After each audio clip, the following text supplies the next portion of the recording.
Qué bueno, hermano, verles en esta tarde otra vez. Estamos ya en camino a los últimos domingos del año, aunque usted no lo crea, estamos en septiembre ya. Y es una bendición que sigamos acá, por supuesto, en la casa del Señor, honrando su nombre como lo hemos hecho esta mañana a través de estas alabanzas.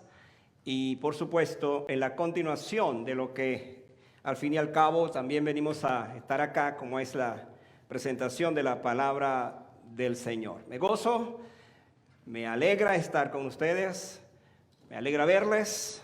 Que bueno, pensé que hoy la multitud de la iglesia iba a ser menos porque la gente aprovecha exactamente este tiempo, este fin de semana, que es un puente largo para irse, para tomar sus merecidas vacaciones. Pero qué bueno, hermanos, que están ustedes acá.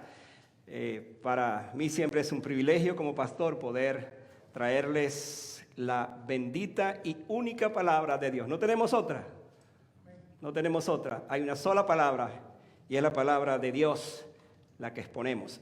Así que bienvenidos a este tiempo. Ustedes, bienvenidos los que nos acompañan, los que se conectan a través de esta bendición que tenemos de estos medios de comunicación. Así es que, qué bueno, gracias al Señor por esta bendición.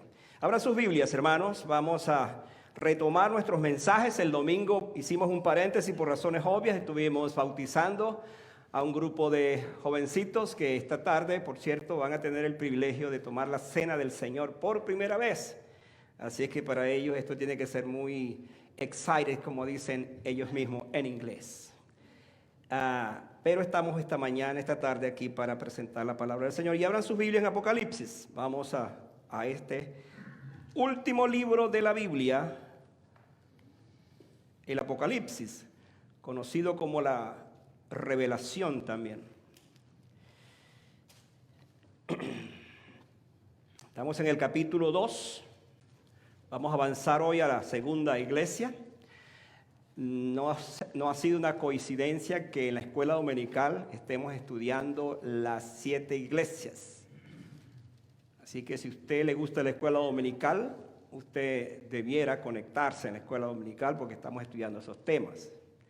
Póngase de pie para que leamos la palabra del Señor. Vamos a leerlo juntos, Apocalipsis 2, los versículos 8 al 11. Solamente 4 versículos de este pasaje. Juntos leamos: y escribe al ángel de la iglesia en Esmirna, el primero y el postrero, el que estuvo muerto y vivió, dice esto: yo conozco tus obras y tu tribulación y tu pobreza, pero tú eres rico, y la blasfemia de los que se dicen ser judíos y no lo son, sino sinagoga de Satanás. No tengas en nada a padecer. He aquí el diablo echará a alguno de vosotros en la cárcel para que seáis probados y tendréis tribulación por 10 días. Sé fiel hasta la muerte y yo te daré la corona de la vida. El que tiene oído, oiga lo que el Espíritu dice a las iglesias. El que venciere no sufrirá daño de la segunda muerte. Pudiéramos decir: el que tiene oído, oiga lo que el Espíritu le dice a la iglesia bautista Ambiente de Gracia esta tarde. ¿Qué le dice a la iglesia? El que venciere no sufrirá daño de la segunda muerte. Vamos a orar al Señor. Padre, oramos para que al meditar en esta palabra, tú nos des la sabiduría, conocimiento y dirección. Y Señor, sobre todas las cosas, que tú nos des una palabra que nos alimente, que nos exhorte, que nos anime, que nos levante. Pero sobre todas las cosas, que nos des una palabra para reconocerte a ti en ella, de manera que te obedezcamos con todo el corazón. Gracias porque en tu palabra podemos descubrir el tesoro de esas verdades ocultas que emergen para nuestra bendición. Mi oración esta tarde, Señor, es que tú tomes este tiempo y que nos hables por tu palabra. En el nombre de Jesús. Amén. Pueden sentarse, hermanos. Muchas gracias. De este texto tomamos el tema los santos que sufren. Es el tema que vamos a desarrollar esta tarde. Quiero hacerle tres preguntas y hacernos tres preguntas a manera de introducir este tema para ver qué piensa usted. La primera es, no tiene que levantarme la mano, pero si le pasó eso, entonces sabe que estoy hablando con usted. ¿Ha sido alguna vez perseguido por su fe? ¿Ha sido alguna vez perseguido por su fe? ¿Ha sufrido por Jesucristo? La otra pregunta es, ¿sabía usted que hay creyentes a quien el Señor les dice que se preparen para un sufrimiento aún mayor? Pues en este pasaje vamos a descubrir y vamos a dar respuestas a estas preguntas, porque ciertamente cuando hablamos de la iglesia de Esmirna, estamos hablando de los santos que sufrieron, pero que a la vez es una referencia para que pensemos en los santos que están sufriendo en este momento porque están siendo perseguidos por causa del evangelio. Usted se va a identificar con muchas cosas de las que voy a decir. Interesante la ciudad de Esmirna. Se dice que fue adorada por sus poetas. Arístides, uno de ellos, le compuso una canción en honor a su belleza, donde él dijo esto: la gracia se extiende sobre cada parte de la ciudad como si fuera un arco iris. Dice que era una ciudad tan hermosa, donde los vientos, de acuerdo a la descripción del poeta, la hacían tan fresca que siempre parecía una ciudad que estaba debajo de una arboleda. La llamaban la eterna primavera, la ciudad de la eterna primavera. Y en ese lugar tan hermoso, uno puede imaginarse quizás una de las ciudades que tenemos acá o que visitamos con esas características del clima y su belleza arquitectónica, su belleza natural.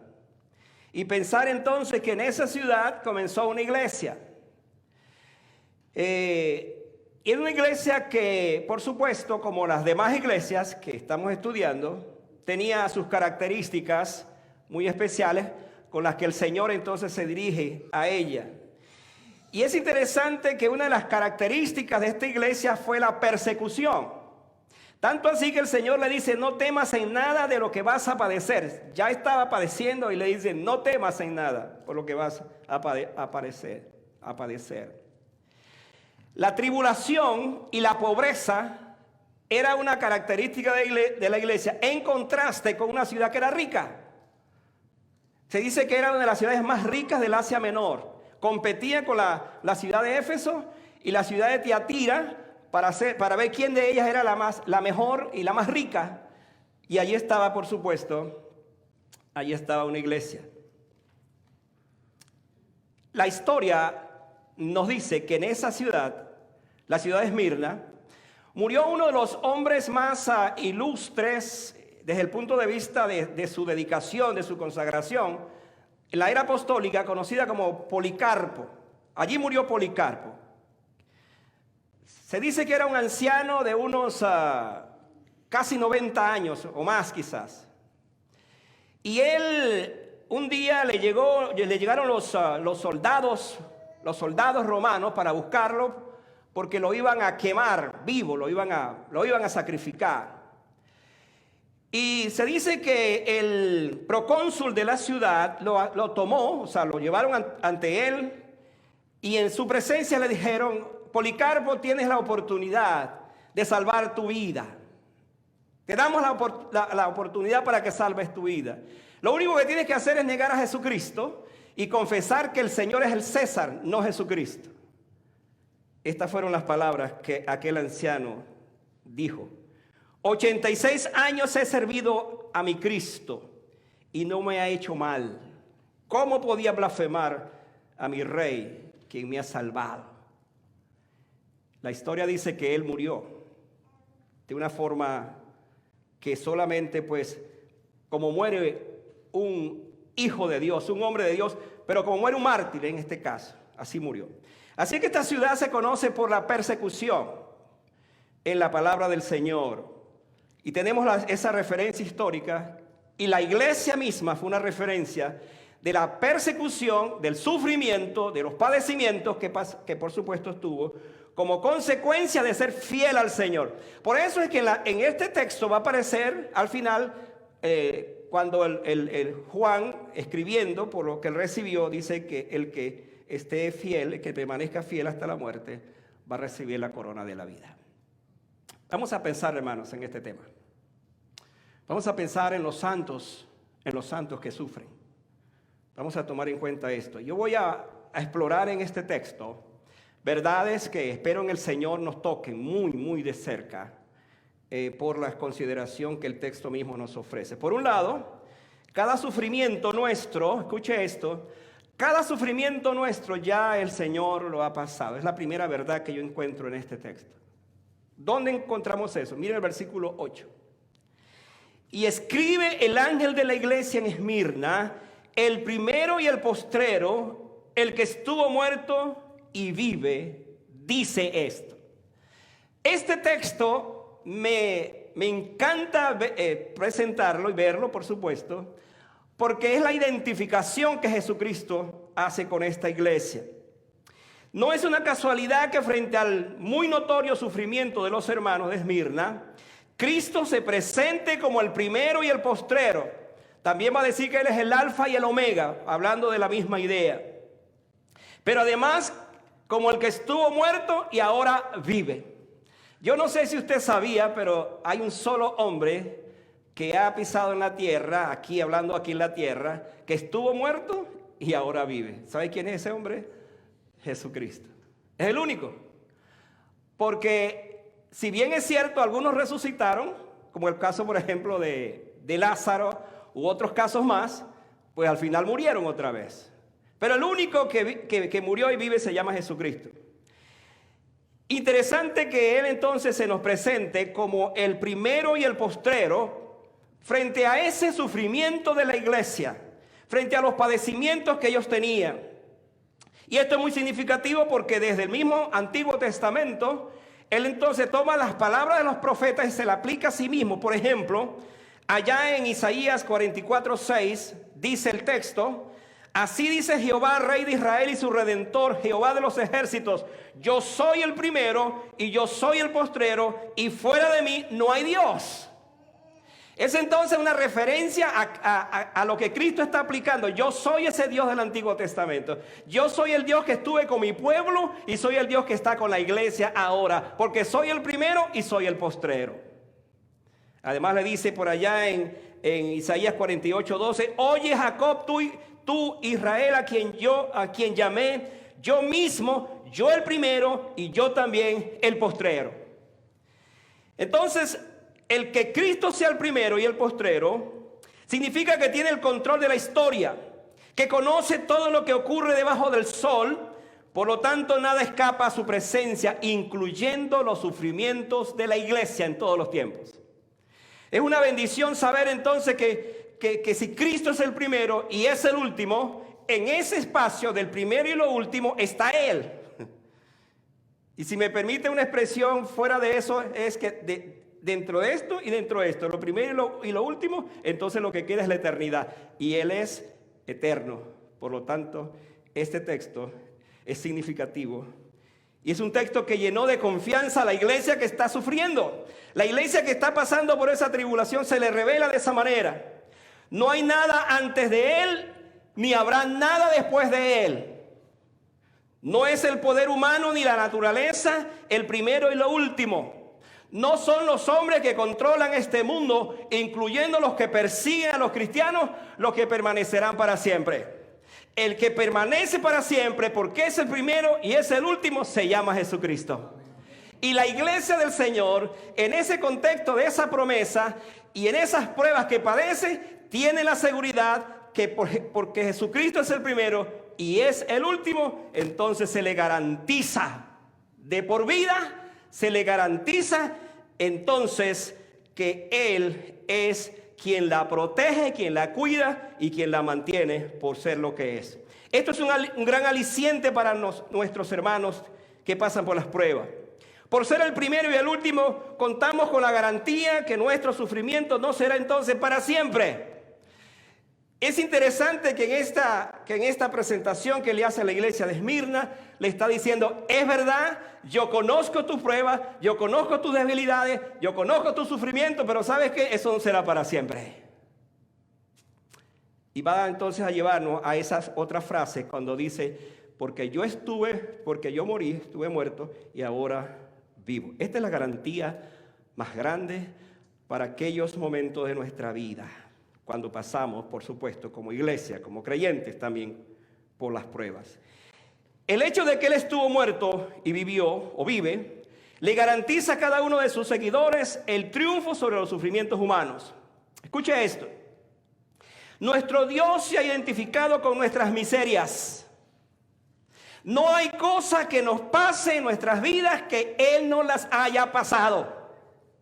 No hay sufrimiento en este mundo que alguien diga, pero Dios, tú no has sufrido como yo estoy sufriendo.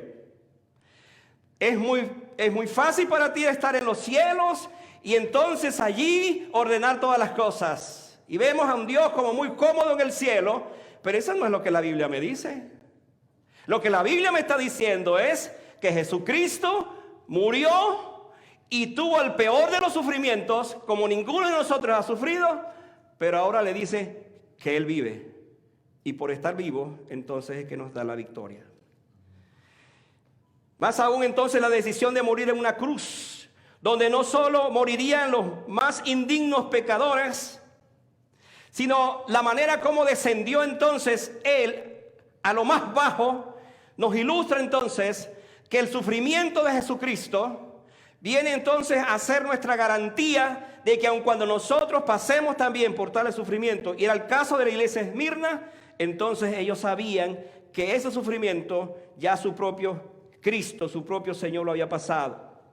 De modo que su muerte fue real, pero lo más importante ahora es que Él vive. La buena noticia es saber que Él vive y que porque Él vive entonces que nosotros tenemos la victoria. Porque Él vive es que nosotros tenemos la seguridad que aun cuando los sufrimientos sean reales, entonces más real es saber que Cristo vive.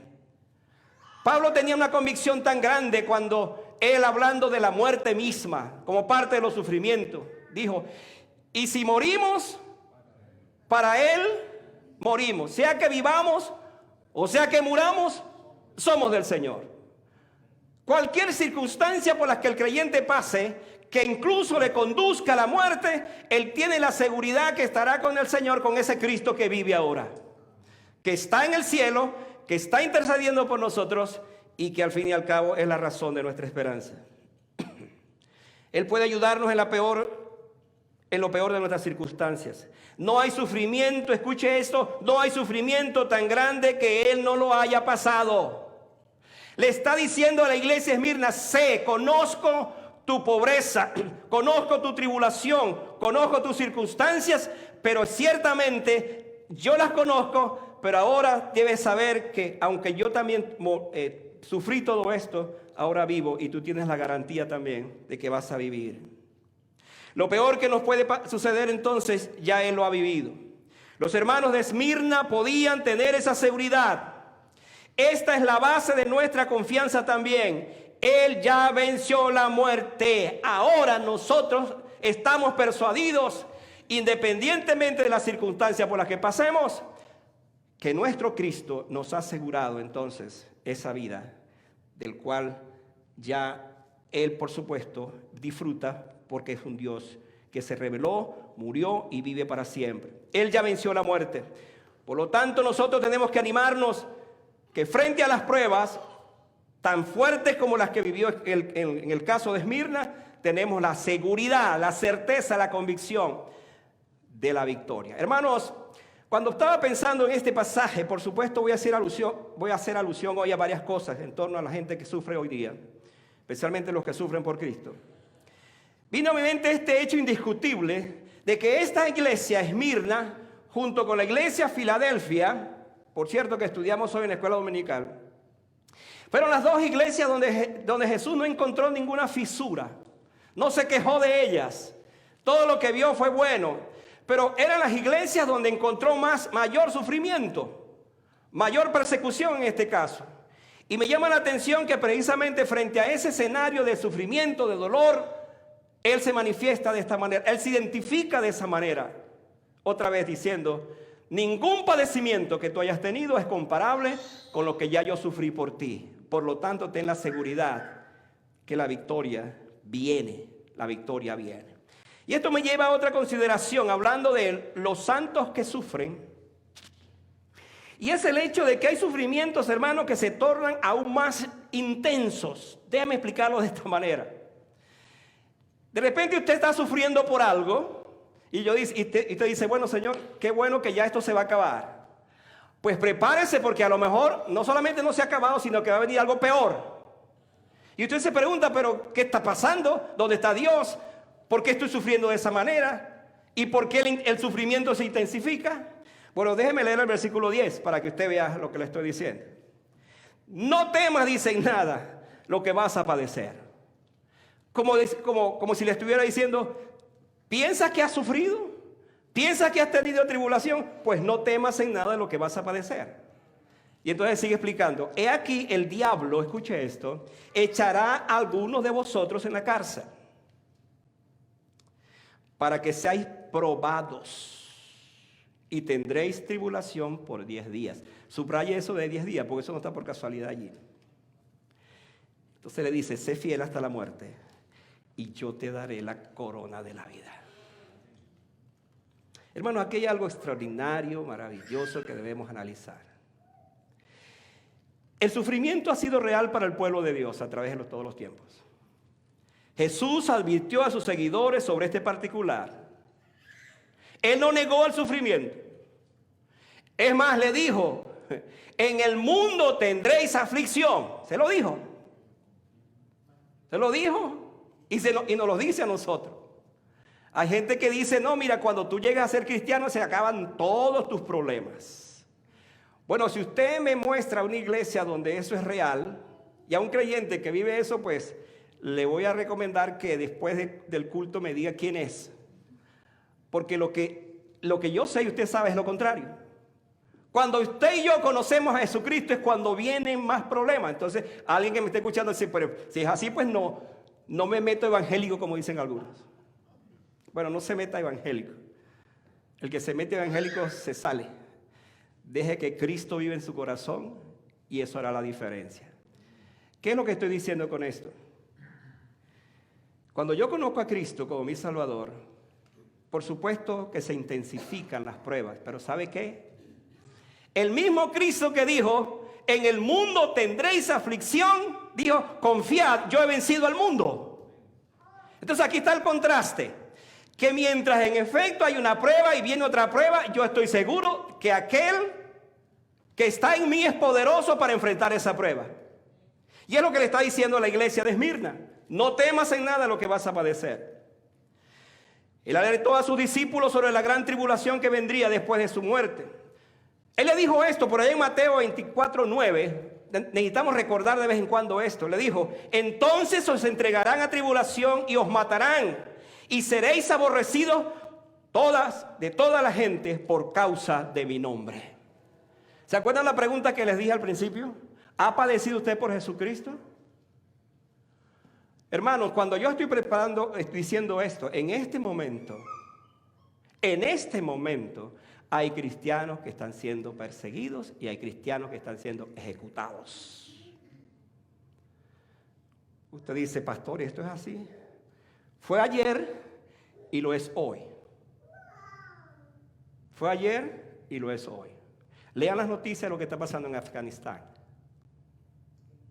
Los talibanes, literalmente, que dijeron que eso iba a pasar, pero uno sí sabe que hay detrás de toda esta gente. Están yendo casa por casa.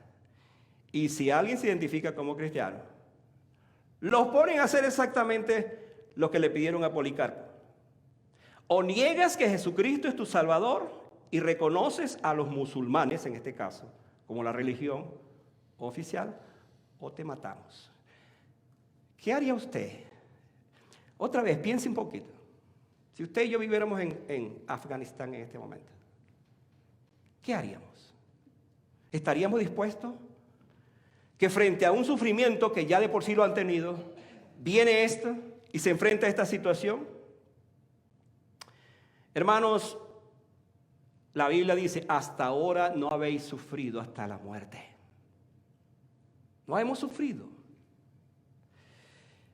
Yo no estoy profetizando, porque no soy profeta ni hijo de profeta, pero estoy diciendo, porque nosotros no sabemos qué va a pasar en este mundo si en algún momento nos sintiéramos en una situación como esta, como están los hermanos, los misioneros, los cristianos, las iglesias que están debajo del suelo, porque mucha de esa gente tiene iglesias así, o en la China, por ejemplo, y tuvieran que ser sometidos. ¿Cuál sería nuestra actitud? Los hombres jamás verán el sufrimiento, y esto es lo importante, amados hermanos. Cuando Cristo se acercó a la iglesia de Esmirna, vio su sufrimiento. Los hombres jamás verán el sufrimiento como lo puede ver Jesucristo. Muchos frente a la tragedia humana son indiferentes, como el levita y el sacerdote en la parábola del buen samaritano. Jesús notó que los hermanos de Esmirna también eran pobres, aunque de inmediato sentencia que eran ricos. Ellos eran ricos no por las riquezas materiales, sino por la fe que había en sus vidas.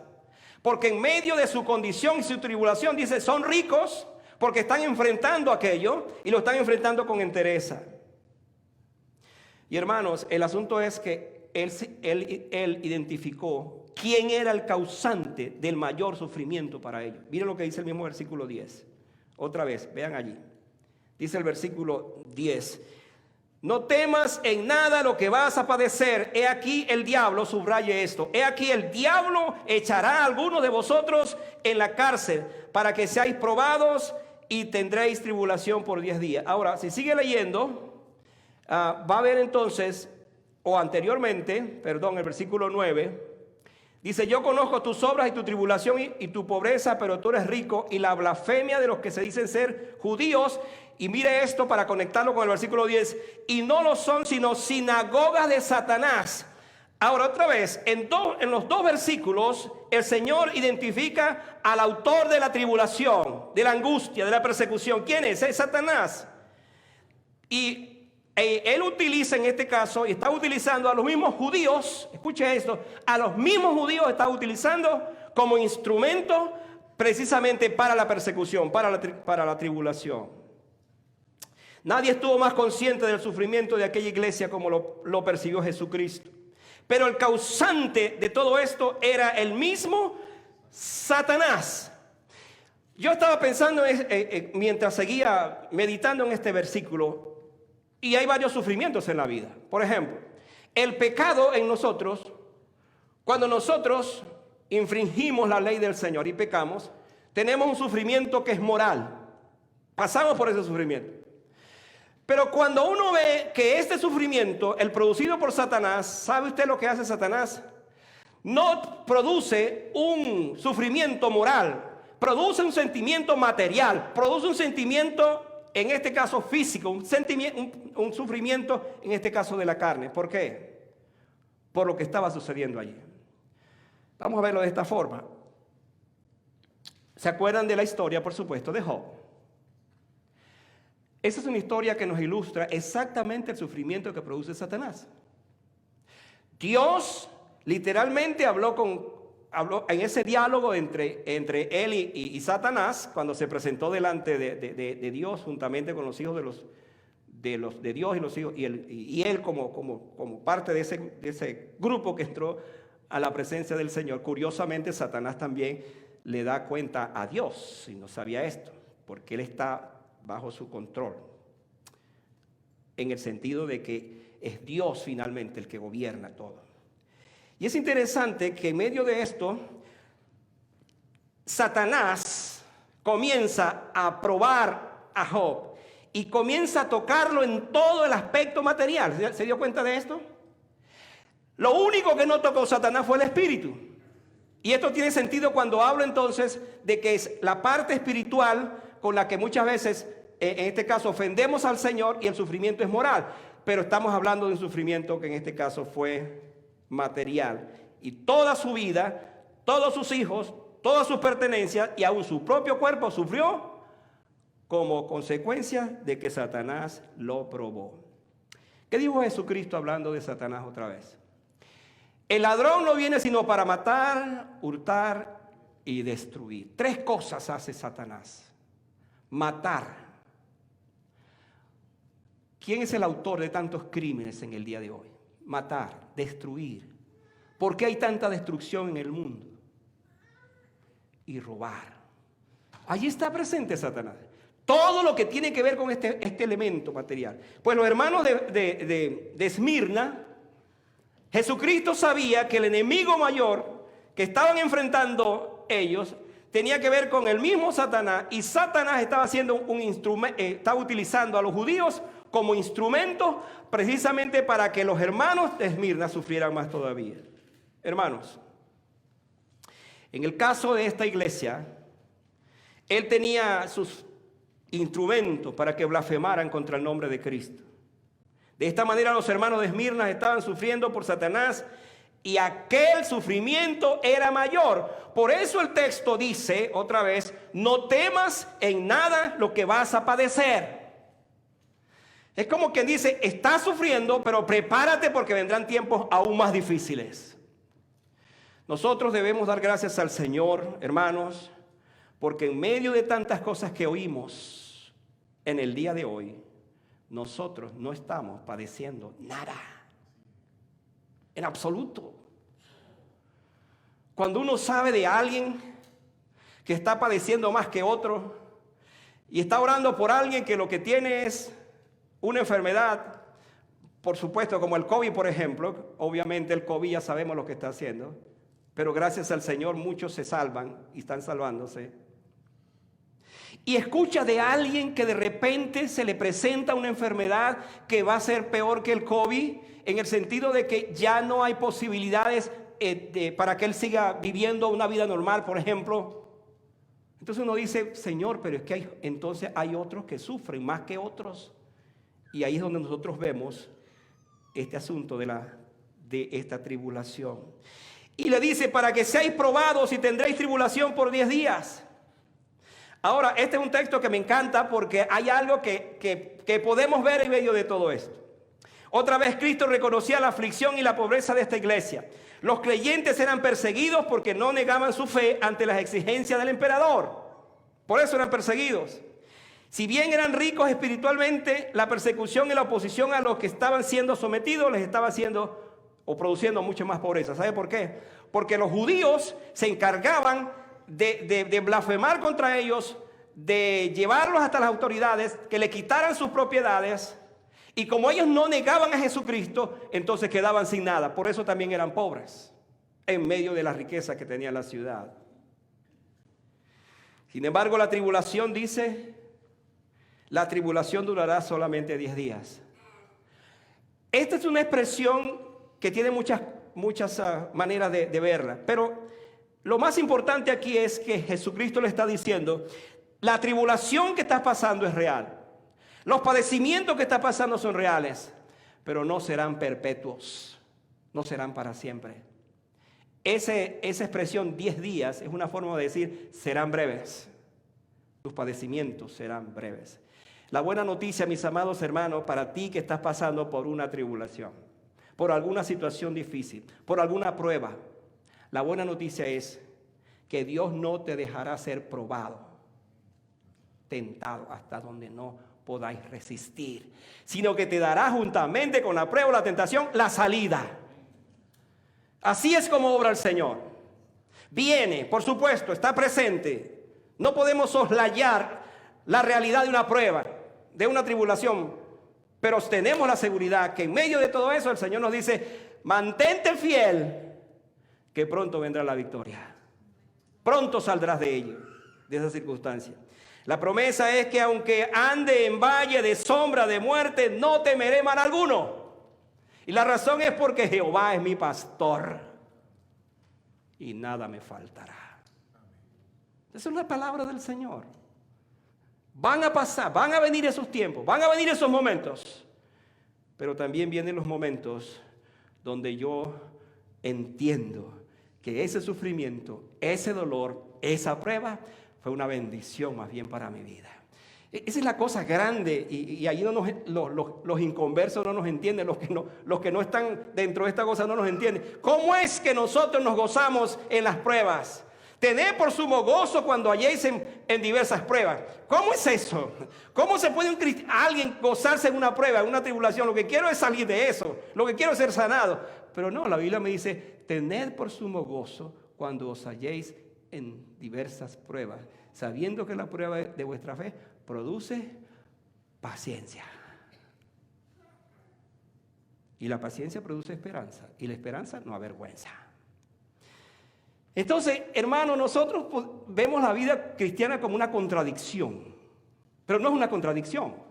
La vida cristiana es una bendición, porque aún mis pruebas, por muy difíciles que sean, Dios las torna en bendición. Así como obra el Señor. Y por supuesto les llevo a mi última consideración, y es que en medio de esos santos que sufren, hermanos, hay un galardón detrás del sufrimiento. Amén. Hay un galardón detrás del sufrimiento. Comencemos otra vez con el versículo 10 porque hay muchas cosas que explorar allí. Dice allí el versículo, la última parte, sé fiel. ¿Hasta cuándo? ¿Hasta cuándo, hermanos? Sé fiel hasta la muerte y yo te daré la corona de la vida. Escúcheme muy de cerca, despiértese ahora si estaba dormido, por lo que le voy a decir. 3 cosas encuentro yo en esta última parte que son dignas de consideración. Número 1, la oración sé fiel hasta la muerte. Una cosa es ser fiel mientras todo anda bien, ¿correcto? Qué bueno, no tengo prueba, no hay problemas. Estoy siendo fiel al Señor. ¿Y qué tal si viene una prueba? Pero no cualquier prueba. ¿Qué tal si viene una prueba que te mueve el piso, que te zarandea? ¿Hasta dónde serás fiel allí? ¿Seremos fieles hasta la muerte? Es la pregunta. Otra vez, si viviéramos en Afganistán, ¿seríamos fieles hasta la muerte? O en cualquier otra parte. Solemos hacer promesas de ser fieles en todo. Y decimos, hasta que la muerte nos separe. Eso es lo que decimos, lo que el pastor le dice a la pareja. Hasta que la muerte los separe. Venido la tribulación, venida la circunstancia, pues simplemente no fue la muerte, sino que fue otra que les separó. Entonces no somos fieles hasta la muerte. No siempre somos fieles hasta la muerte. A los hermanos de Esmirna el Señor los anima con estas palabras, sé fiel hasta la muerte. Las palabras del Señor no son las mismas entonces que pronuncia el ministro. Las palabras del Señor aquí nos dice, no temas en nada lo que vas a padecer, pero si eres fiel hasta la muerte, entonces y solo entonces obtendrás la victoria. ¿Cuál es esa victoria? Le promete la corona de la vida. Jesús nos dice que si nuestro sufrimiento llegara hasta la muerte por causa de su nombre, no temeremos porque al final entonces tendremos esa corona. Esa es la premiación para los que se mantienen fieles. Una corona se le da a los ganadores. Otra vez recordando este pasaje a las Olimpiadas de aquel tiempo, se le daba una corona de laurel, de oliva, una corona que era perecedera. Pero mire la corona, dice, la corona de la vida. Porque hay coronas de la muerte, en este caso coronas que perecen. Pero la corona de la vida se le da a un cristiano cuando él es victorioso. Cuando termina su carrera, cuando termina en esta vida de padecimiento, cuando termina y es fiel en todas las cosas. Se le da esa corona. Ella es símbolo de gloria y de victoria. A los triunfadores cristianos se les promete una corona de justicia, según 2 de Timoteo 4:8, y una corona de gloria, según 1 de Pedro 5:4. Se dice que hay hasta 7 coronas, de los cuales el Señor nos dice que algún día tendremos. Pero hermano, esas coronas no se van a entregar si no somos vencedores si no llegamos hasta el final. La corona de la vida es lo que les espera a los que padecen por seguir al Señor. En este sentido, Pablo nos recuerda que para alcanzar ese premio debemos luchar legítimamente. Y de igual manera nos recuerda que todo aquel que lucha de todo se abstiene. Ellos a la verdad para recibir una corona corruptible, pero nosotros una incorruptible que es la corona de gloria. Pero también, hermano, y en último lugar, y esto para mí es lo más importante de todo lo que estoy diciendo, es lo que dice el versículo 11. El que tiene oído, oiga lo que el Espíritu le dice a las iglesias. ¿Qué le dice el Espíritu a las iglesias? El que venciere, otra vez, el que venciere, no sufrirá daño de la segunda muerte. Hermanos, si usted se le olvida todo lo que yo dije esta tarde, se le olvida, pero recuerda este versículo de la necesidad de vencer y que como consecuencia de vencer usted va a recibir, usted no va a sufrir, quiero decir, daño de la segunda muerte. Entonces usted está no solo anotado en el libro de la vida como hijo de Dios, sino que tiene la certeza que usted no será condenado para siempre, porque usted le pertenece a Cristo y ahora el cielo le pertenece también. La promesa conferida a los que pasan por el sufrimiento es que no pasarán la terrible experiencia de la muerte segunda. Alguien dijo este axioma: el que nace 2 veces muere una vez, pero el que nace una vez morirá 2 veces. ¿Cómo se explica eso?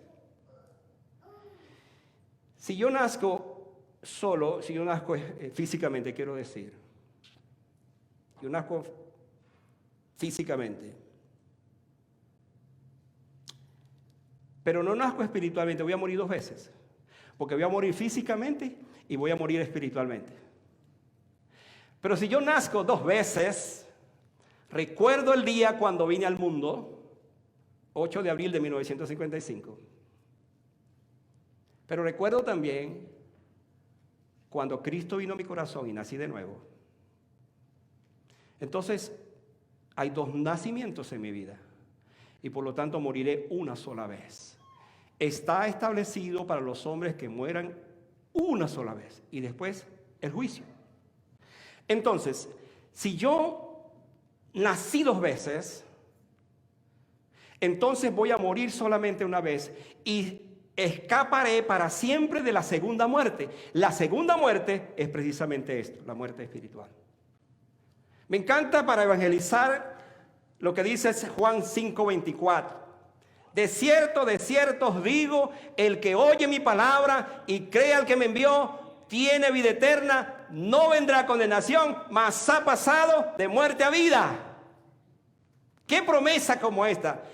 El que oye mi palabra, cree al que me envió, tiene, no dice que tendrá, tiene vida eterna. Pero mire esta frase: no vendrá a condenación, porque ha pasado de muerte. ¿De qué muerte se refiere? No a la muerte física, de la muerte segunda. Ha pasado de muerte a vida. Ahora yo le pertenezco a Cristo. Fui trasladado del reino de las tinieblas al reino del amado Cristo. Por lo tanto, la muerte, la segunda muerte del cual se está hablando este texto, no me va a tocar. ¿Por qué? Porque yo pertenezco a Cristo. ¿Sabe quiénes? Déjeme decirle esto finalmente. ¿Sabe quiénes van a sufrir daño de la segunda muerte? Primero, Satanás, porque ya no tiene salvación, está condenado. El falso profeta, el anticristo y la bestia serán los primeros que van a ser lanzados en el lago de fuego que arde para siempre, que está preparado, dice. Ellos lo van a estrenar. Pero lo triste es que los hombres que desobedecieron, que desobedecen al Señor y que lo rechazan, entonces ellos serán parte también de ese lugar. Hermanos, la buena noticia para nosotros es que si somos fieles hasta la muerte, escaparemos de la segunda muerte. Esa muerte no nos tocará, sino que ahora nosotros estamos protegidos por la sangre de Cristo, estamos en sus manos, le pertenecemos, y sea que vivamos o que muramos, pues somos del Señor. Esa es la seguridad que tenemos. Y este texto dice, el que tiene oídos para oír, entonces oiga. ¿Usted está teniendo sus oídos para oír en esta tarde? ¿Sabe lo que el Señor le está diciendo? El que tiene para oír, oídos para oír, oiga lo que el Espíritu le dice a la iglesia. ¿Qué le está diciendo al Espíritu, el Espíritu a la iglesia? Que esté consciente de su sufrimiento que vendrá, pero que no se decaiga. Que cuente con la promesa de que ya sufrió y murió. Y ahora vive. ¿Qué le dice el Espíritu de la iglesia hoy? ¿Qué le dice el Espíritu a la iglesia bautista, ambiente de gracia hoy? ¿Qué te dice el Espíritu a ti en tu corazón ahora? ¿Qué te dice? Que si bien es cierto que nuestros sufrimientos no son comparables a los de Esmirna, que sepamos que también sufrimos. Déjeme ponerlo en el contexto para que oremos al Señor. Seguramente tú no estás siendo perseguido, ni yo estoy siendo perseguido como los hermanos de la iglesia de Esmirna. Pero aún viviendo en un país como este, tú tienes sufrimientos, padecimientos. Tú tienes pesares. Vives tiempos de soledad. Vives tiempos que aun cuando estés rodeado de abundancia hay cosas que te hacen falta. Quizás una ansiedad del cual no puedes salir y siempre estás con ella. Quizás en el trabajo eres menospreciado. Quizás alguien te ridiculiza. Quizás alguien, por el hecho de que seas un hijo de Dios, te menosprecia. Déjame darte esta promesa, esta bendita promesa. Porque esta leve tribulación momentánea produce en nosotros un cada vez más excelente y eterno peso de gloria. Qué bueno es saber que cualquier tribulación, cualquier sufrimiento que yo tenga es breve. Dice esta leve tribulación momentánea. ¿Qué es lo que produce en nosotros? ¿Aflicción? ¿Tristeza? ¿Desánimo? ¿No vuelvo más a la iglesia? No. Un auténtico cristiano, un auténtico creyente que pasa por esos momentos, esa leve tribulación momentánea produce en todo caso un excelente y eterno peso de gloria. Porque él sabe a quién le pertenece, él sabe hacia dónde va, él sabe en manos de quién está su vida. Por lo tanto, sigue adelante a pesar del dolor, a pesar del sufrimiento. Amén. Amén. No hay sufrimiento, mis amados hermanos, que el Señor no lo haya pasado. Y si aún se acentuara el sufrimiento, ten la seguridad que el Señor está con nosotros. No nos abandonará jamás. ¿Está el Señor con los hermanos de Afganistán, los cristianos, los misioneros que están muriendo ahora? Por supuesto que está con ellos. Y déjeme decirle esto. Los pudieran matar, les pudieran quitar la cabeza, pero su espíritu va directo al Padre. Y el Señor los está recibiendo. Los que piensan que el cristiano se acaba matándole, no saben que nosotros tenemos a un Cristo que murió y que resucitó y que nos espera en el cielo. Vamos a estar de pie para orar.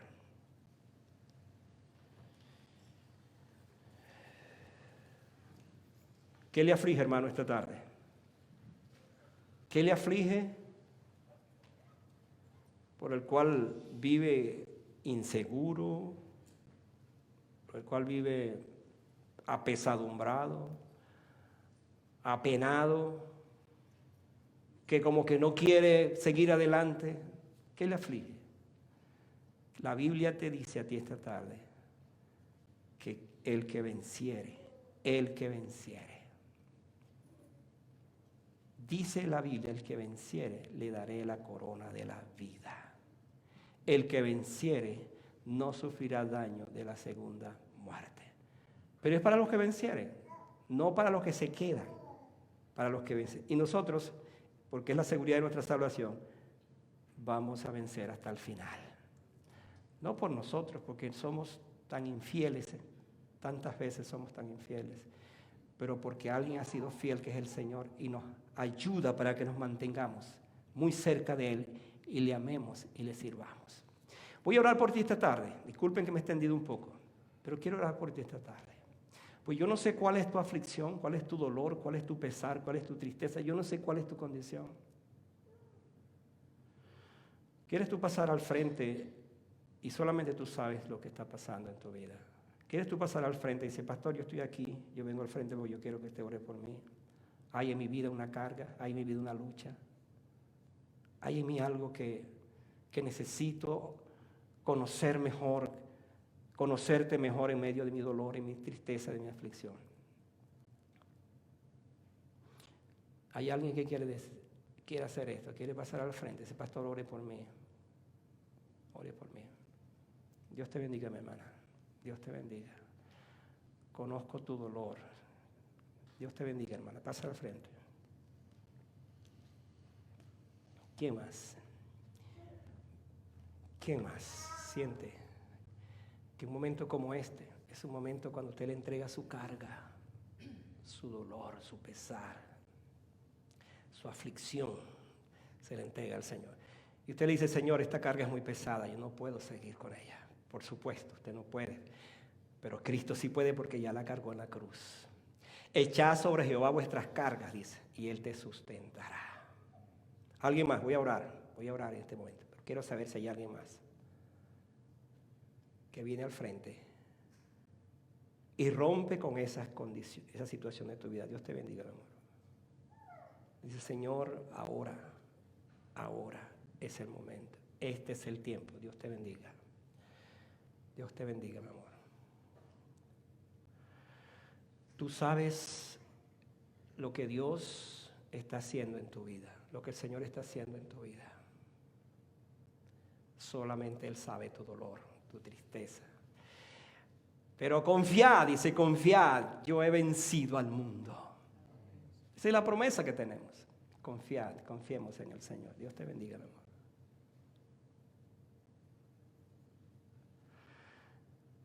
Padre Celestial, Señor, tú te paseas en la iglesia como te paseaste en la iglesia de Esmirna. Y tú ves cada corazón en esta tarde. Tú ves la aflicción, el dolor. Tú ves todo lo que está pasando en cada corazón. Especialmente de mis hermanos y mis hermanas que han pasado al frente.